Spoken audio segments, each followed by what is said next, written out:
Good afternoon and welcome back to the Amputee Angler indoors.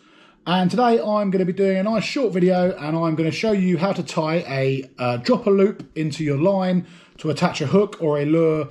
It's nice and easy, nice and quick, and it's one of those easy knots that you can do on the boat even if you've got cold hands.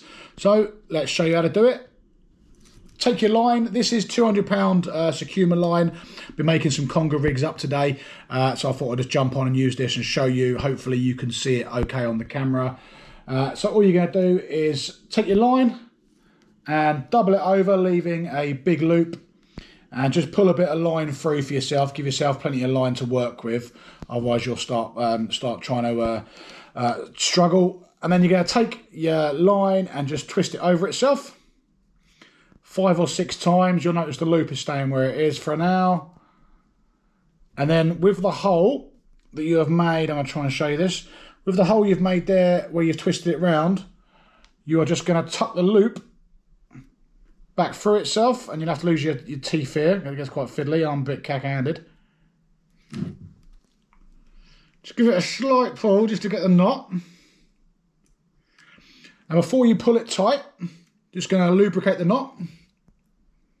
And again, grasping the loop with your teeth. You're not going to be pulling too much with this, but grasp the loop with your teeth, and then we're going to pull both left and right away from each other, and that's going to pull the knot tight. So what we're going to do is this. And again, for the final bit, just give it a little bit more.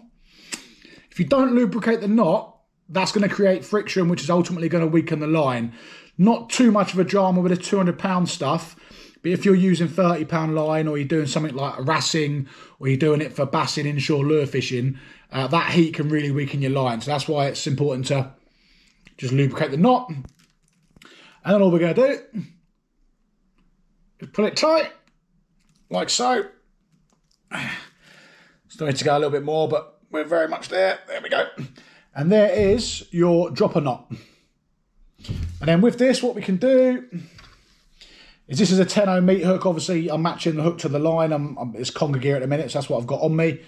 All you're going to do is, keeping the loop as it is you are just going to tuck that through the eye of the hook, like so. Loop it back over itself. And then that will just hook onto the hook. And there is your dropper. Now, you can do the same with lures as well. Really good for lures. Certain times of the year, you can rig up 2 or 3 shads if you're this way inclined, and you can fish 2 or 3 shads on droppers like this. Essentially, it's just the same as mackerel feathers.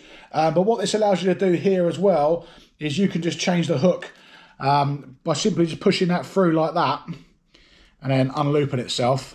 You know, you've taken the hook off.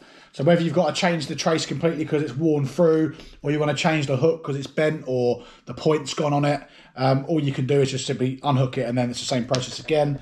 You can also put muppets on it. You can just cut the top of the muppet off here. I'm not sure if that's going to be big enough. We'll trim that up a little bit more.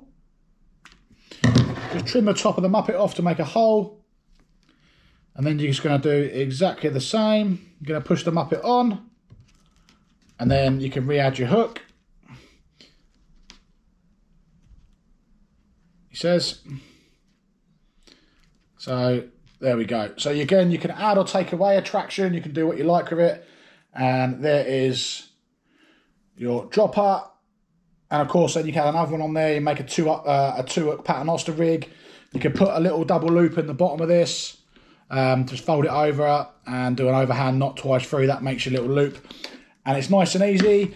Another thing you can do, let me just take it off again, is once you've made your loop,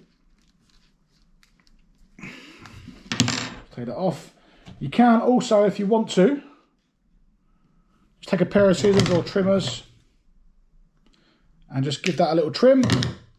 And then you've got a single dropper. Obviously, this line's got quite a lot of memory retention, but you can make a single dropper there as well, just by trimming that.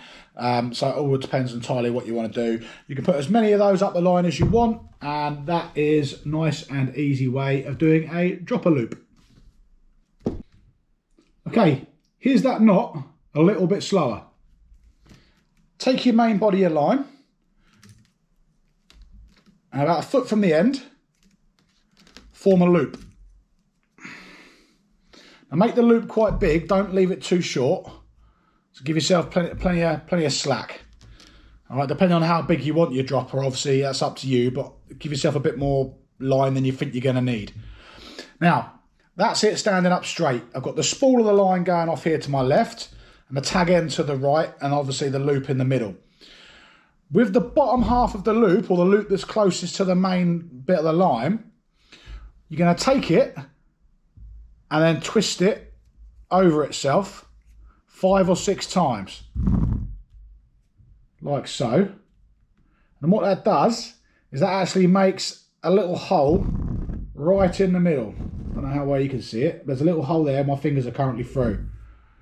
And what you're going to do is tuck the loop that you've made down through that hole. It can get a bit fiddly, but just tuck it through. And then with your teeth, just pull it through. And then that starts to form the basis of the knot.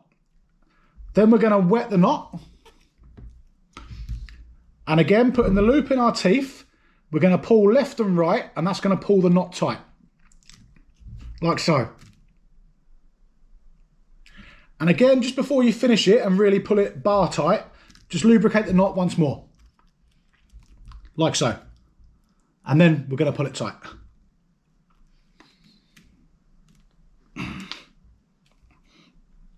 And there we go.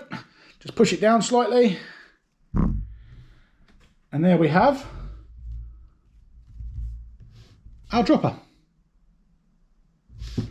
Thanks for watching. Please do like and subscribe. I will keep putting the videos out as long as I keep getting the likes and the comments and the subscribes. I'll keep doing it, guys. Have a great day, and I hope that's been useful.